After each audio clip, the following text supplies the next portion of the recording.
Entre historias y datos, un espacio donde el conocimiento nos conecta. Aquí no entrevistamos perfiles, descubrimos formas de pensar.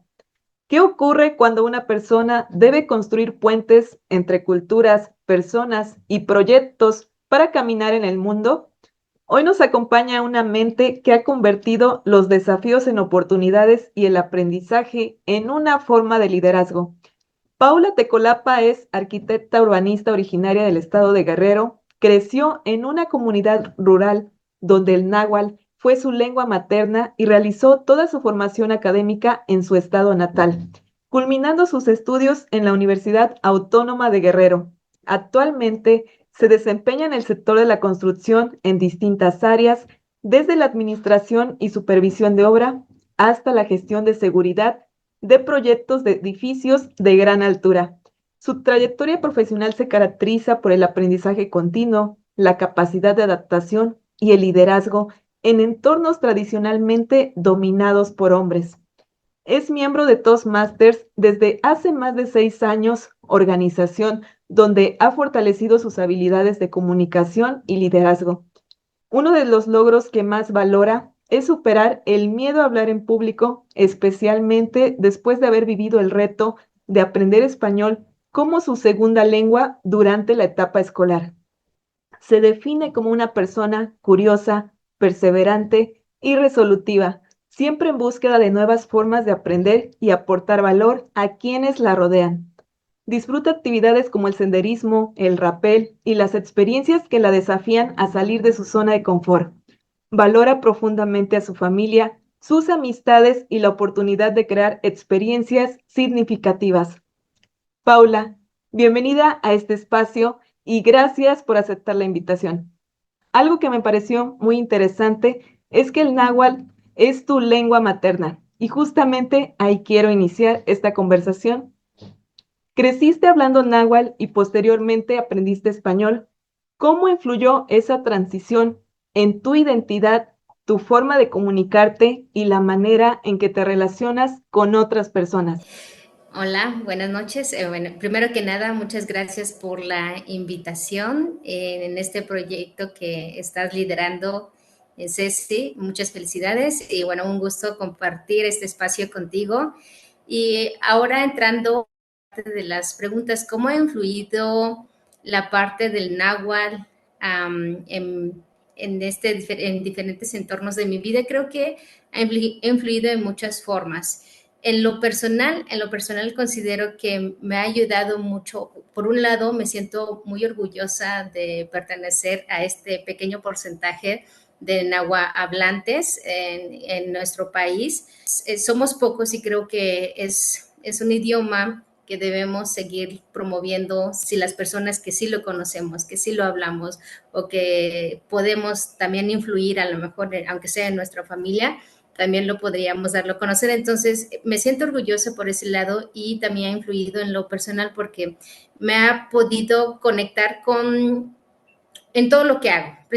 Cuando era estudiante, recuerdo que había algunos proyectos, tal vez como de urbanismo, donde teníamos que hacer como un cierto análisis o socioeconómico, cultural, el funcionamiento de un cierto parque o algo así. Entonces, o un proyecto de un corredor circuito, como que esa parte de la cultura yo siempre la he introducido en cualquier proyecto, ya sea desde un nombre en náhuatl para algún proyecto, por ejemplo, también esa parte que pude aprender o desarrollé en mi infancia, estando en campo, pues lo pude también integrar en ciertos trabajos que tuve en la universidad. Actualmente ha influido, yo creo que no directamente así como en algo profesional, porque como sea, bueno, decíamos, me dedico actualmente en la parte de construcción, no hago mucho, no tiene nada que ver con lo que crecí del náhuatl a la parte de construcción. Sin embargo, considero que sí podría hacer algo referente a como una arquitectura rural. Eso sí me llamó la atención. Creo que es una de las cosas que me llamó la atención desde pequeña, desde cuando a lo mejor empecé a inclinarme, a lo mejor estudiar algo como esta parte de arquitectura o algo que es creativo, sí hacer algo como arquitectura rural, aprovechar esta parte de los materiales orgánicos o los materiales que conocemos en las localidades o en las zonas rurales, en el campo, y con eso también como desarrollar algo. No en este momento lo tengo, pero es algo que es una idea que sigue deambulando en mi cabecita, entonces eso podría influir también de alguna manera. Y también ha influido en que puedo compartir el hecho de ser nahuablante con otras personas, con las personas cercanas que me conocen, con la familia.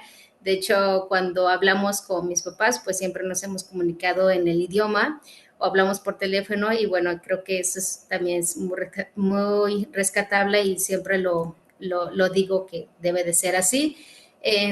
Igual, cuando a veces comparto un poco del náhuatl en mis discursos en Toastmaster, por ejemplo, también he hecho algunas referencias del idioma, combinándolo con el español o con un proyecto que tengo de Toastmaster. Y bueno, también eso ha influido de esa manera. Considero que eres una persona muy orgullosa de sus raíces y esas raíces las palpas hacia donde vas porque quieres seguir preservando esa cultura.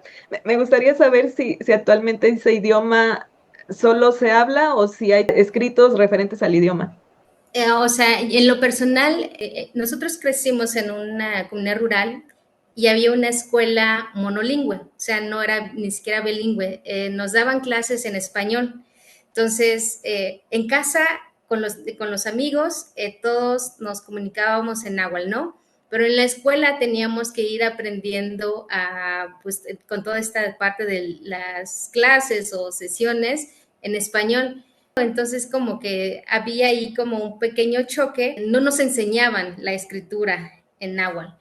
¿Qué es lo que pasa después? Bueno, si siempre lo hablé por mi propia cuenta, pues, y también con la influencia de otros amigos que sí lo han desarrollado bien el náhuatl, que sí lo hacen, sí lo escriben, lo promueven, hacen poemas o escritos. Creo que con ellos he podido como consolidar más esta parte de la escritura. En lo personal no tengo algo así escrito y como a nivel idioma, pues está considerado como idioma ya el náhuatl, que tiene su propia gramática, su propia forma de escritura, también sus variantes, dependiendo de la zona en donde se encuentre cierta población, cómo lo hablan, va cambiando. Entonces, pero como tal ya es un idioma y bueno, eso también está padrísimo y que se pueda compartir.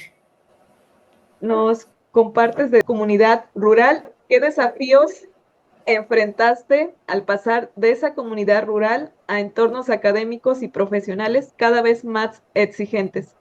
Ok, esa pregunta es interesante porque creo que hubo un momento parteaguas justamente de poder hacer esta transición. Te decía hace rato en la primaria, pues todo fluía, todo era como que normal para mí, pero al tener la necesidad de ir a estudiar a otro lado y también porque mis papás pues siempre nos empujaron así de siguen estudiando, teníamos que ir a una ciudad a estudiar. Y entonces, pues, porque en la comunidad, pues, no había secundaria en ese entonces.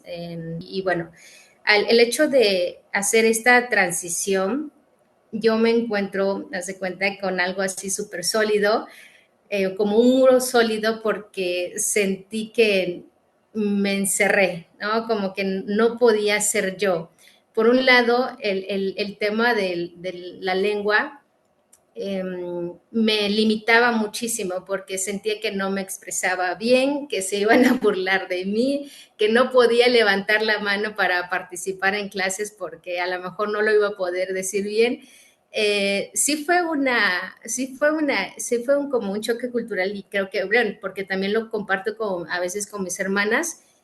Sin embargo, pues eso sí, a través del tiempo fue como de, ok, Paula se convirtió un poquito más como en la parte introvertida y de no querer participar y así sucesivamente. Pero bueno, ya después entendí en la universidad que tenía que salir de esa cajita porque justamente si quería desarrollarme en un entorno donde sí tenía que exponerme más, entonces tendría que salir pues de esa idea, también de esa creencia y empezar a practicar. Y cuando conocí Toastmaster, pues bueno, fue de lujo porque pues me ayudó muchísimo para poder expresarme mucho mejor.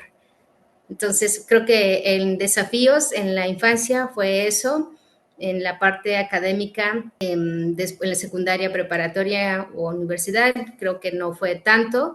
Y en el entorno laboral, yo creo que justamente ya al estar enfrente, por ejemplo, de personas técnicas o operativas, donde sí tenías que exponer como para dar un cierto instrucción, por ejemplo, y ser muy específica en cómo hacerlo. Pero bueno, esta parte de comunicación creo que es muy interesante porque sí combina como, bueno, en mi mente a veces lo veía así como de, ok, pienso de una forma como lo aprendí en casa o pienso en forma muy técnica o mejor adopto las nuevas formas de cómo expresarme.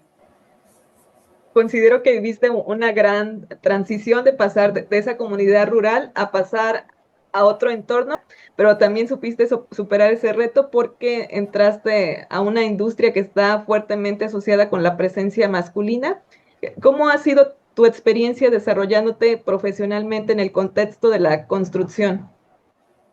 Ok, fíjate que voy a retomar un poquito nuevamente las experiencias que tuve de niña.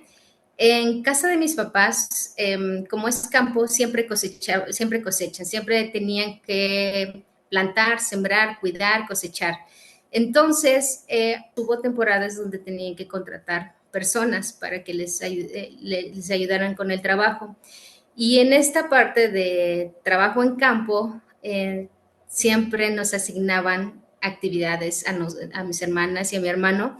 Y entonces a cada quien les decía, bueno, a ti te toca hacer esto, a ti te toca llevar esto, ahora a ti te va a tocar dirigir las personas para que cumplan con el horario, o quién avanza más, quién avanza menos, ¿no?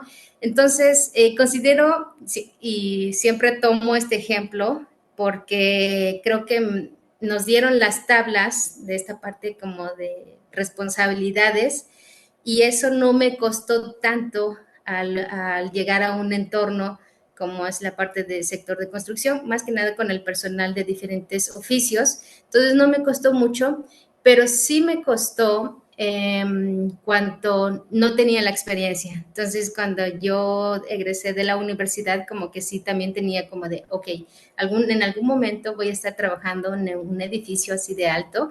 Entonces, como que fue esas preguntas que me hacía inicialmente, pero bueno, poco a poco me fui adentrando y también creo que ahí entran mucho las personas que te impulsan, incluso que te coachean o que te mentorean al inicio, porque tal vez ven algo en ti o antes que tú lo veas y eso como de, no, sí, tú puedes, hazlo así, de esta manera. Entonces como que siempre te van también asesorando para que puedas desenvolverte, puedas crecer, puedas desarrollarte en un trabajo así. Y también agradezco, justamente ahorita mencionando a la persona, que me tocó a una jefa mujer, entonces eso también me ayudó muchísimo, porque pues aparte de que ella tiene un perfil así súper firme, también ya habría camino, ¿no? O abre camino para muchas, y eso pues también como que me inspiró y dije, bueno, también se puede y se puede, y creo que fue una de las buenas enseñanzas que tuve al inicio en esta parte profesional. El impulso que recibiste entonces también por parte de tu jefa te ayudó a ir creciendo en ese ámbito profesional. ¿Qué habilidades consideras indispensables para que una mujer pueda liderar con éxito equipos y proyectos dentro del sector de la construcción? Claro. Sí, ahorita hablando justamente como la persona que me impulsó y bueno, y después enfrentando ciertos retos en el camino, una de las habilidades principales considero es como el autoliderazgo, que conlleva, por ejemplo, la disciplina, la confianza también. Autoliderazgo, ¿por qué? Porque si tú no te autolideras o solo vas como por un cierto horario de trabajo, por decirlo, solo llego y me voy y listo, pero no, yo creo que a veces la mentalidad del autoliderazgo es eso, de qué realmente te está dejando lo que estás haciendo o qué realmente estás construyendo para un futuro o por qué lo estás haciendo. Entonces, muchas veces, fuera de verlo como de solo voy a cumplir esto, es qué es lo que quiero construir yo como persona, pero también voy a aportar. Entonces, y bueno, te digo, conlleva esa parte como de disciplina, también de crear confianza con un equipo de trabajo desde colegas, equipo de trabajo con contratistas, equipo de trabajo con las personas que están operando, no están haciendo justamente allí construyendo también. Y justamente esta parte de generar confianza, porque ahí también desarrollas otro tipo de comunicación, que es a veces sucede como cuando empiezas a conocer a las personas, a veces hasta como que telepáticamente ya sabes qué quieren ellos o tú qué quieres, entonces como ya hasta los ves o te ve, o cuando ves al jefe o el jefe y como que te mira y te echa un ojo y como, bueno, te hace como una mirada como de, no sé, retira esa lona porque se ve malísimo ahí, algo así, y ya como que predices. Entonces, como también es una habilidad que empieces a desarrollar y, bueno, eso también te ayuda mucho, más en ámbitos donde es muy caótico, es muy caótico a veces. Eso, y también agregaría la parte firmeza y resolutivo, que bueno, lo comentábamos. La firmeza sí, porque te decía, al ser un entorno caótico donde en el sector de la construcción o cuando sí, estás trabajando en obra, eh, suceden o hay muchas situaciones, hay circunstancias y hay que decidir. A pesar de que haya tal vez un proyecto ya definido, haya un programa, haya ya como que todos esos factores considerados para que realmente llegues al objetivo, pero muchas veces en el Inter, pues suceden cosas o hay ciertos movimientos, ciertos cambios, y bueno, en eso pues hay que tomar decisiones. ¿Qué es lo que tomar decisiones y tomar responsabilidad? Justamente por eso esta parte como resolutiva, porque la decisión que tomes, ya sea o puede ser un poquito más caro o te va a costar o va a generar un retraso, o tal vez estás viendo la solución más objetiva o más buena para que se gaste menos, se haga en menor tiempo o pueda haber una retribución a nivel de imagen no, o a que el cliente se vaya satisfecho, por ejemplo. Nos mencionas varias habilidades importantes como el autoliderazgo, la disciplina, la capacidad de empatía y de conectar con las demás personas, incluso a través de las miradas, saber qué es lo que hay detrás de esa mirada. También sé que has trabajado en áreas como supervisión, administración y seguridad de obra. ¿Cuál ha sido uno de los aprendizajes más importantes que te ha dejado el liderazgo en campo? Sí, de esos aprendizajes que los recuerdas para siempre, considero cuando vas empezando, porque recuerdo muy bien cuando yo empecé a trabajar en obra. Inicialmente trabajaba como en la parte administrativa, pero después empecé en la parte de obra. Tuve que tomar una decisión, y una decisión que después me cuestioné si fue la mejor decisión o no fue la mejor decisión, porque resulta que pues estábamos en la obra, ¿no?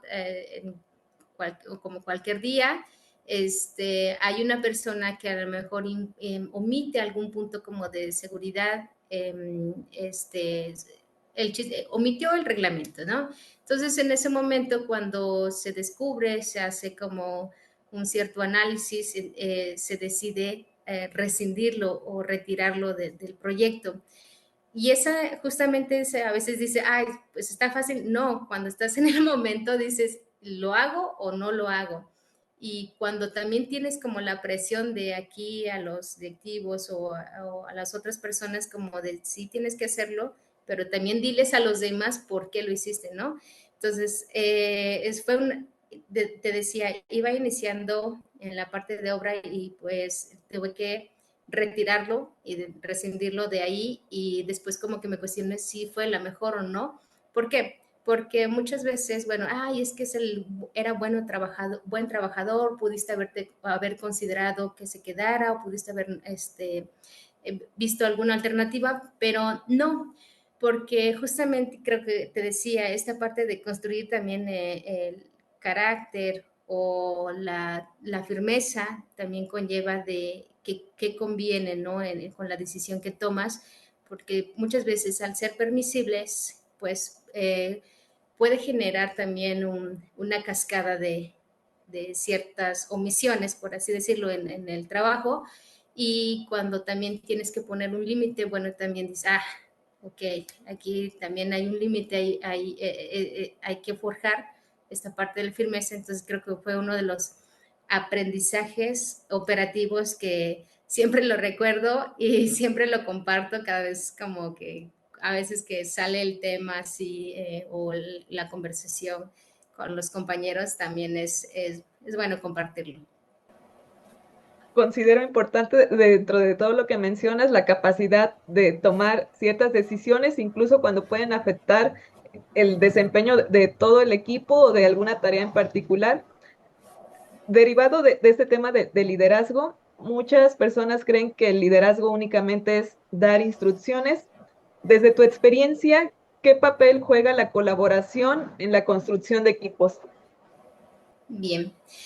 Al estar en la parte de construcción, estamos mucho tiempo con ciertas personas y a veces con diferentes personalidades, diferentes formas de pensar. eh, y encontrar un equilibrio a veces sí es complicado. No voy a decir que todo ha sido súper bien en poder colaborar muchas veces con todas las personas, pero hay etapas que he podido disfrutar justamente con una buena colaboración. Y estoy totalmente de acuerdo que no siempre solo es dar instrucciones a un equipo de trabajo, no es solo tenemos 20 tareas esta semana y de las 20 las quiero todos para el jueves, ¿no? O el viernes antes de irnos. No, porque creo que también tenemos que considerar también esta parte de generar este acercamiento humano que muchas veces se pierde. Se pierde solo porque justamente solo vemos solo por un lado, solo pensamos como maquinitas o solo pensamos como de lograr solo objetivos y las personas no me importa, solo quiero que den resultados. Y sí es una tarea difícil de poder combinar esa parte, pero cuando hay una apertura de ambos lados, desde el líder, desde el colaborador, compañeros o todos, se trabaja mucho mejor. Sí se puede lograr esta parte de compañerismo, sí se puede, y es mejor porque trabajas mucho mejor, te desgastas menos, gestionas más en la parte del estrés, entonces trae muchos beneficios y creo que incluso también las personas pueden crecer. Como tú creces, también las demás personas crecen porque como que todo fluye.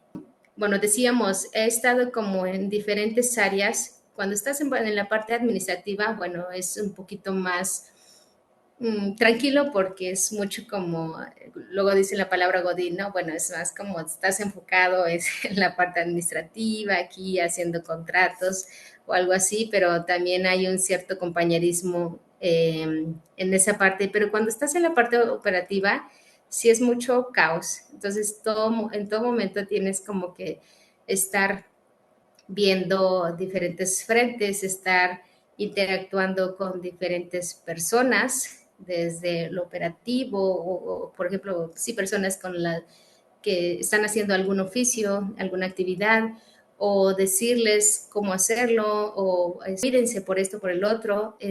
Y entra bueno, ahorita que toqué un poco lo que es la seguridad, entra mucho también la cultura. En la seguridad entra mucho la cultura, ¿por qué?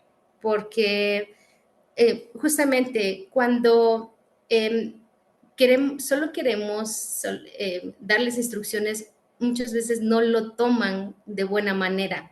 Creo que cuando logramos poder influir en las demás es justamente mediante una cultura, mediante una capacitación bien, decirles por qué el que se tiene que hacer las cosas así o por qué se tiene que cuidar.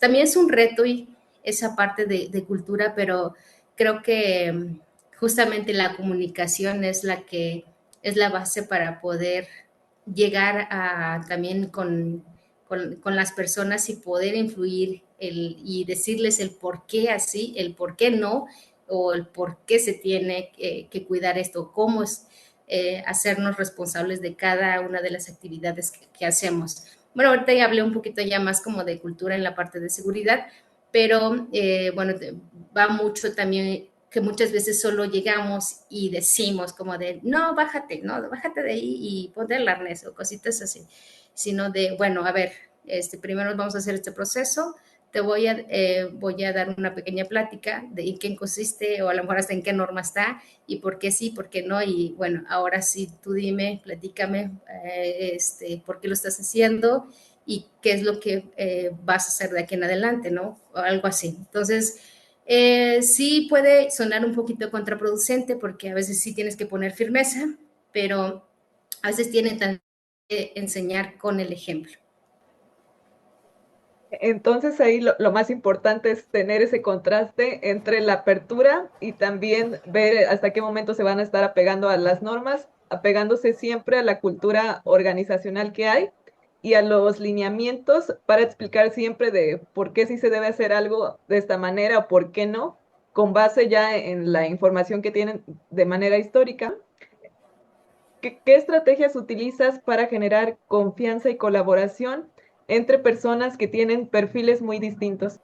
La estrategia que ocupo cuando es con personas es mucho como de adaptación.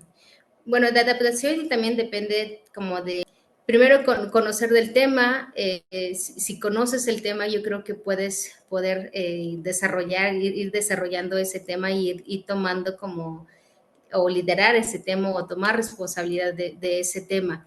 Pero cuando estás con varias personas y con diferentes personalidades, ahí creo que justo uno puede ser es que se tiene que tomar en cuenta a lo mejor la opinión de todos, porque pues todos pueden ver la solución de un cierto problema con diferente perspectiva y llegar como una forma de negociación. Creo que también la negociación influye mucho o lo vemos mucho en esta parte de construcción, porque es justamente ver costo-beneficio muchas veces o el valor que estamos agregando a cierta situación y valorar mucho esta parte, no irnos solo como de, es que yo lo veo la solución de esta forma y quiero que se haga de esta forma, sino que también tratar de que se vea también los puntos de vista de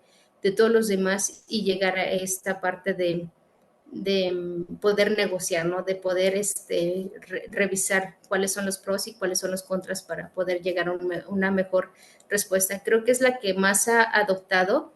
Y otra parte que también, un poquito más chistosa y curiosa que me ha pasado más con la parte operativa, con a lo mejor con contratistas. En algunas etapas había un contratista que, no sé, tenías que platicar con él como, no, es que pasa esto, o aquí nos falló, aquí falta, aquí, bueno, como que tenías que escucharlo como 10 20 minutos para poder llegar a un acuerdo con él y como decir, ok, bueno, lo voy a hacer, ¿qué sigue, no? Y bueno, entonces también es mucho de ir como conociendo, ir viendo de qué manera puedes ir negociando, justamente negociando para poder ir cerrando acuerdos y que te ayudan justamente para el avance de tu proyecto, en este caso. ¿Qué herramientas has implementado en el lugar donde trabajas como apoyo a estas estrategias? En, en el entorno o bueno, actualmente en la empresa se han implementado varias herramientas. Creo que la que más rescato últimamente es la parte de Lean Construction, que es una herramienta justamente enfocado a que justamente se agregue más valor o trabaje en la construcción, ya no sigamos trabajando tan de manera tradicional, sino que donde estemos enfocados más en reducir costos muchas veces, aprovechar como los desperdicios y también agregar un valor, sí, un valor hacia el cliente.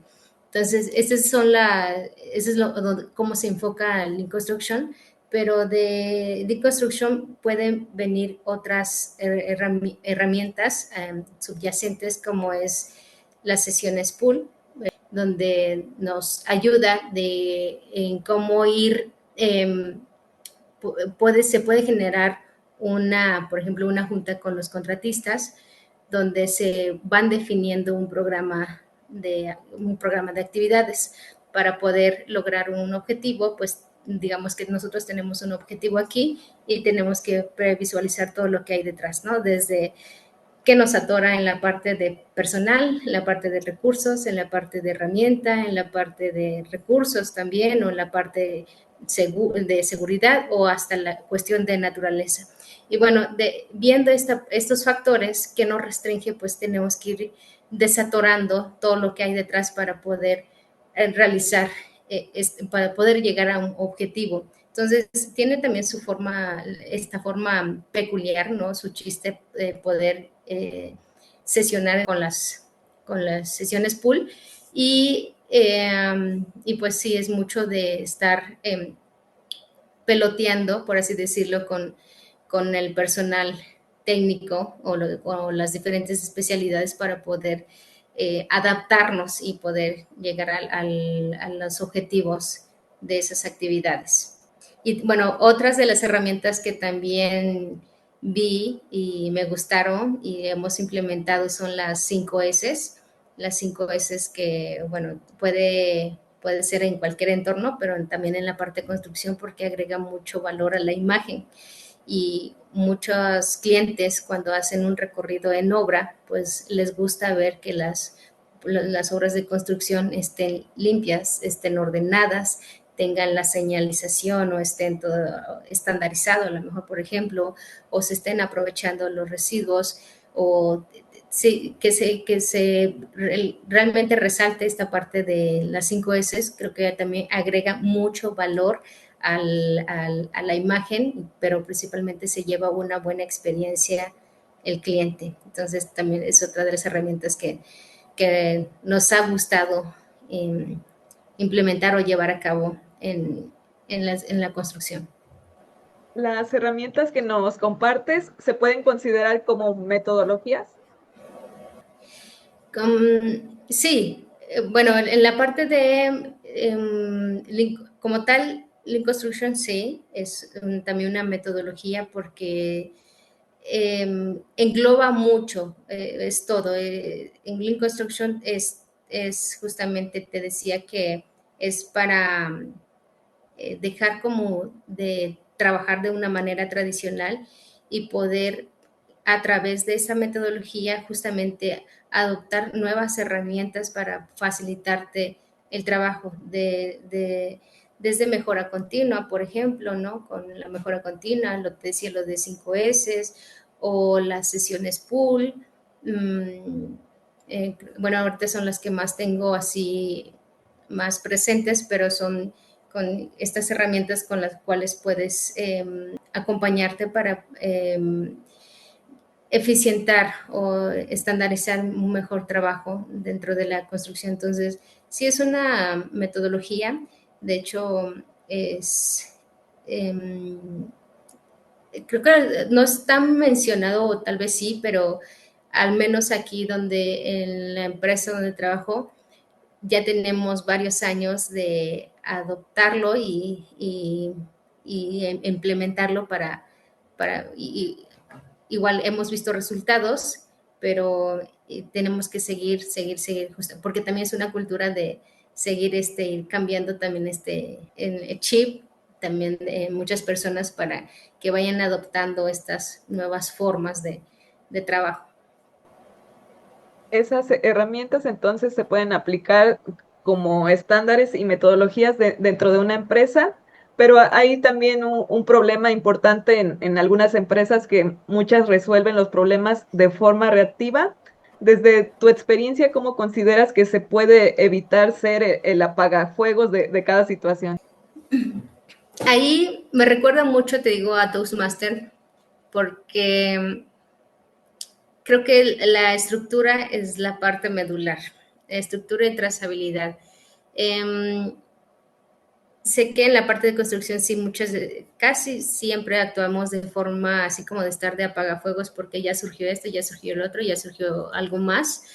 Y, y creo que debemos, porque sí, en realidad muchas veces no nos enfocamos ahí, de planificar más, de concentrarnos en lo importante, tal vez para justamente no llegar a la parte de apagafuegos, porque al momento de estar ahí, pues bueno, ya es un tema reactiva, ya solo reaccionas, tienes que resolverlo, pero ya, porque puede pasar algo peor, pero en la parte de planificación es donde debemos de concentrar mayor fuerza, pues viniendo de una buena estructura.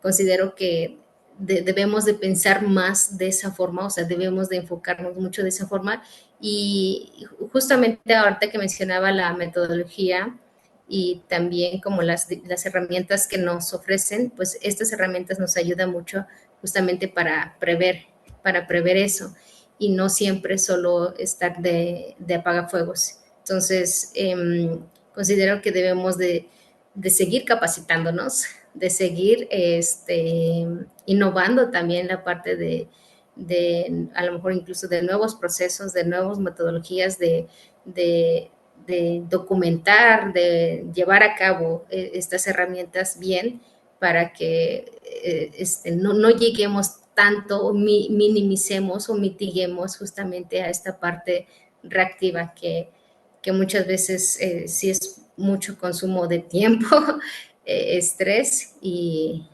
creo que con una buena planificación nos evitamos todo eso. Entonces, en una empresa que reacciona de forma reactiva, generalmente es por una falta de planeación. Mencionaste esta planeación. ¿Qué aspectos consideras importantes que se deben incluir dentro de la planeación de un proyecto de construcción? ¿Qué aspectos importantes? O sea, en la parte de construcción sí, muchas veces sí, te decía que pueden surgir esta parte de cosas emergentes, claro, pero cuando creo que en la parte de los aspectos de planeación debe de verse de forma integral con desde diferentes ángulos y obviamente con diferentes especialidades, porque no es solo es ver la construcción terminada o ver la parte de los acabados o la parte estética, sino pues toda la parte funcional, ¿no? Que se tiene que revisar funcional desde la parte normativa, desde la parte de cumplimiento, lineamientos, te decía, la funcionalidad, hasta incluso muchas veces la parte de seguridad o la parte de mantenimiento, ¿no? Cuando ya está construido y luego, bueno, ¿cómo lo limpio, no? ¿Cómo se va a hacer ahora? Eso también, también ¿qué más? Bueno, pues también la parte estética o la parte de una identidad. Entonces, son muchísimos factores o muchísimos aspectos que se deben de considerar en la parte de planeación y por eso existe justamente un equipo con diferentes especialidades o sí, especialidades al área en que se enfocan desde el diseño, desde la parte ejecutiva, desde la parte de incluso administrativa, construcción, la parte de seguridad, la parte de venta también, ¿no? Es muy válido. O, entonces, todo es, jurídica, ¿no? Que también se pasaba, o atención al cliente, pues son también frentes y aspectos que se deben de considerar desde la parte de planeación. O sea, sí es muchísima información, más cuando trabajas a lo mejor en edificios en este caso, pero considerando que a lo mejor construcciones pues más pequeñas también se deben de llevar a cabo, aunque en menor escala, pero también se deben de llevar a cabo esta parte de planeación. En la planeación, uno de los aspectos importantes que acabas de mencionar es entonces integrar todos esos perfiles profesionales y esto está relacionado con el liderazgo. ¿Cómo ha influido Toastmasters? Sí, Toastmasters ha influido mucho en mi vida o ha impactado mucho en mi vida. En primer lugar, justamente cuando yo busqué Toastmaster, o bueno, me recomendaron Toastmaster, justamente estaba como en mi etapa de iniciación en la parte de construcción y veía mucho técnico, ¿no? O sea, muchos procesos técnicos, por así decirlo. Y, y entonces sentía que justamente la necesidad de a tener un poco más de apertura, conocer algo o no, no todo el tiempo solo es tecnicismo. Y cuando conozco Toastmasters, justamente también veo la aportación que podría hacer en mi trabajo. Uno, Toastmaster maneja una estructura perfecta y esa estructura desde a lo mejor puntualidad, ¿no? De llevar una agenda, de cronometrar, de la mejora continua de unas evaluaciones, también lo pongo como ejemplo o lo traslado a mi trabajo. ¿De qué manera? Pues muchas veces hasta en las reuniones con los contratistas o en las reuniones con otros líderes, por ejemplo, mencionando o tomando algunos ejemplos para poder llevar un mejor orden, una mejor estructura. Y eso es por un lado. También ha impactado como pues en la forma de comunicarme, considero. Eso es por un lado, justo de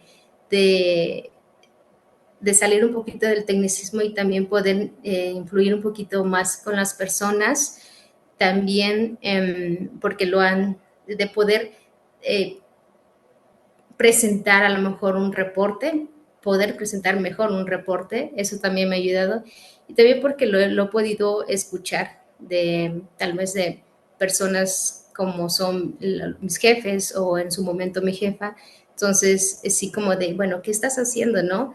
No, pues ahora voy a Toastmaster, entonces y te invito, y bueno, creo que también a ella le gustó en su momento, y bueno, creo que sí, justamente logré que también muchos de mis compañeros o también la empresa viera los beneficios que tiene Toastmaster, y considero que sí, la comunicación también es de las principales bases para llevar un buen proyecto, porque pues lo ves en todo, ¿no? Desde poder comunicarte o poder comunicarte hasta con el contratista, por ejemplo, ¿por qué no? ¿Por qué hay cierto atraso? ¿No? Entender por qué hay cierto, preguntar, entender el atraso o preguntar de qué manera ayudar, cómo puedes desaturar ahí, pero creo que solo preguntando, comunicándote es la forma de cómo puedes ir avanzando en una cierta tarea, aunque sea pequeña, pero sí es necesaria.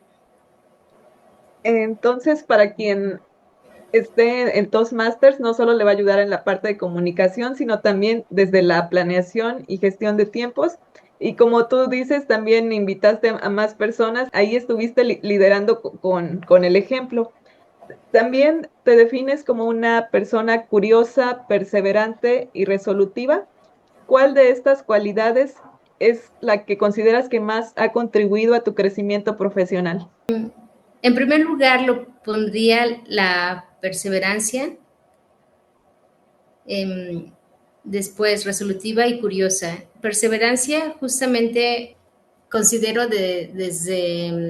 bueno, creo que desde niña, ¿no? Creo que lo traigo así o así igual como mis hermanas, justamente de siempre ir mejorando, ¿no? Siempre ir creciendo, siempre ir viendo de cómo, sí, cómo poder crecer en esta parte, uno en la parte profesional y, y justamente porque en el camino o ciertas etapas de la vida, pues a veces un poco complicada, pero esta parte de ser constante, esta parte de ser perseverante, te ayuda a mantenerte, a no, a veces justamente como a no caer, por así decirlo, eh, y justo porque pequeños retos como forjando, vas superando esos pequeños retos y vas viendo de que sí, pues sí se puede lograr. Creo que por un lado es justo esta parte de perseverancia, después la parte de como persona resolutiva, porque bueno, desde a lo mejor porque crecí siendo muy independiente, entonces siempre vi la forma de cómo resolver, ¿no? Cómo resolver. Y estando en un entorno ahora en construcción o cuando estuve más tiempo en la parte de construcción o en obra, perdón, pues también lo veía mucho, ¿no? Desde conocer el proyecto así como la palma de mi mano, de saber qué seguía, dónde estaba, qué es lo que se iba a construir en cada cierto lugar y, y como poder ir visualizando qué tengo que hacer para no atorarme o para poder ir desatorando estas restricciones para poder llegar como a los objetivos. Entonces eso también me ayudó mucho y curiosamente que justamente a veces esta parte con el caos tienes que estar en movimiento demasiado, o sea, y estar pensando así rápido, rápido, rápido y estar como que resolviendo, no es tan buena forma, no es tan recomendable, pero sin embargo, pues en este sector todavía a veces trabajamos de esa manera. Eh, y sí, estar como que pensando, resolviendo rápidamente para que pueda seguir viéndose ese avance. O sea, siempre viendo pues de la mejor forma o con responsabilidad, pero sí tienes que estar resolviendo rápido. Concuerdo con todo lo que mencionas, definitivamente son cualidades de ti, siempre te has superado a ti misma y has crecido en un entorno altamente competitivo. También tienes gran capacidad de resolución de problemas, pero aparte de eso, practicas actividades como senderismo y rappel que suelen implicar enfrentar riesgos y salir de esa zona de confort. ¿Qué paralelismos encuentras entre esas experiencias deportivas y los retos que has enfrentado en tu vida profesional y personal? Ok, es una pregunta interesante porque las primeras veces que yo practiqué rappel, eh, sí, bueno, empezamos hablando de rappel. Justamente si, al momento de hacerlo sientes mucha adrenalina o miedo. Y pasa, curiosamente, pues también te pasa en Toastmaster, ¿no? Cuando vas a presentar un discurso, si antes de iniciar sientes, híjole, me sudan las manos, me tiemblan los pies, no puedo hablar bien. Esa misma sensación lo sientes a lo mejor cuando vas a descender de un edificio o de una cierta altura y ese primer paso es el que más cuesta en todos, incluso en cualquier decisión, en cualquier proyecto. De hecho, lo escuché eso también en otro comentario que hizo un arquitecto famoso que es Rangeri. Ese primer paso te cuesta mucho, pero cuando lo haces después ya lo vas haciendo desciendes, por ejemplo, en el rappel y vas descendiendo y llegas hasta abajo, o sea, y al final sientes esta satisfacción de poder haberlo hecho.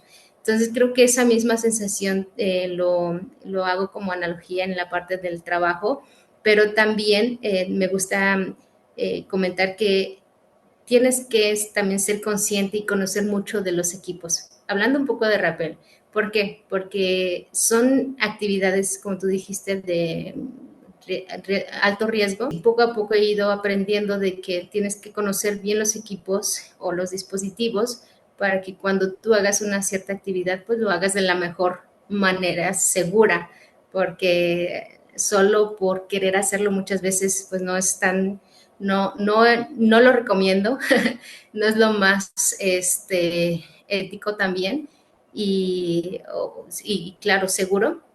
Y entonces, bueno, eso también es considerarlo parte de algunas de las actividades. Y en la parte de senderismo, creo que es una actividad un poquito más así como más como de relax, más como de conectar.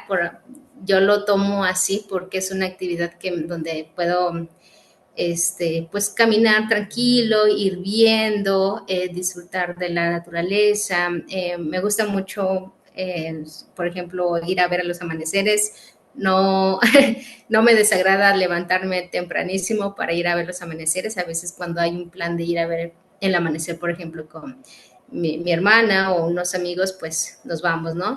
Y eso también se disfruta mucho porque pues uno tienes que planear, ¿no? Como a qué horas me voy a levantar, a qué horas a qué hora tengo que llegar, no sé, al cerro, por ejemplo, y a qué hora sale el sol. Entonces, para que en ese momento, bueno, ya lo pueda estar disfrutando. Sí, es como una planeación, una pequeña planeación que haces para poder llegar a ese minuto donde sale justamente el sol.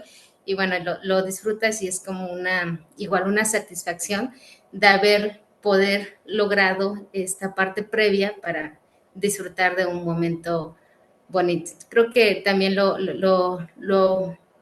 hago mucho analogía. No, obviamente en la construcción no todo es romántico, eso sí, ¿no? Pero, pues bueno, a veces creo que esta parte de la personalidad lo puedes impregnar en cualquier lado, o sea, donde estés. Son importantes esos comentarios que nos das porque sí puedes encontrar paralelismos entre esos deportes y tu actividad profesional. Y rescato que principalmente hay que probar el equipo en ambos aspectos. Aprovechando que hablas náhuatl, me gustaría que nos dieras algunas palabras y su correspondiente traducción a español. No, no sé, tal vez algunas palabras de uso común que utilizamos que tengan procedencia del náhuatl. Claro que sí. Bueno, por ejemplo, algunas muy fáciles, ¿no? Como decir sí, se dice quema, ¿no? En casa. Y a veces incluso, curioso que también a veces me pasa platicando en una conversación así normal, se me sale alguna palabra, pero nadie lo nota, es como de a veces justo estamos platicando y alguien me dice, oja, me pregunta algo y le digo, sí, quema. Y luego me dicen, ¿qué dijiste? Ah, que sí. Así, ¿no? Como que sí, sí me pasa. ¿Alguna otra palabra? Hay muchas, como cualtzin es bonita, yolchicahuac es corazón fuerte, por ejemplo.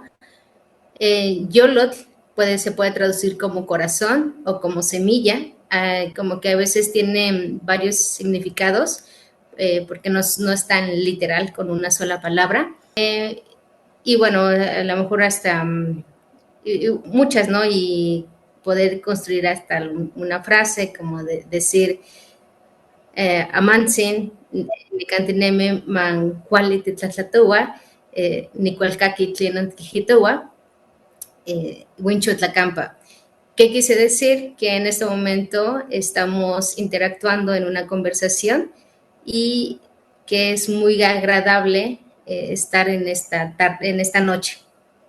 Paula, antes de cerrar este episodio, me gustaría invitarte a compartir una reflexión o mensaje para las personas que nos escuchan y que buscan adaptarse a nuevos entornos o intentando abrirse camino en carreras profesionales. Em, Primero que nada, creo que desde mi experiencia lo que puedo compartir es que, bueno, como muchas personas, cuando venimos de un entorno diferente, muchas veces pensamos que lo que está allá es mejor. A mi experiencia, yo diría, no siempre es mejor lo que vemos allá, sino más bien, si yo tendría que mentorear o decirle a alguien, es primero de qué quisieras hacer tú, ¿no? En un futuro, si realmente te ves haciendo algo allá en la ciudad o con lo mismo que tienes aquí en un cierto entorno, puedes hacer también.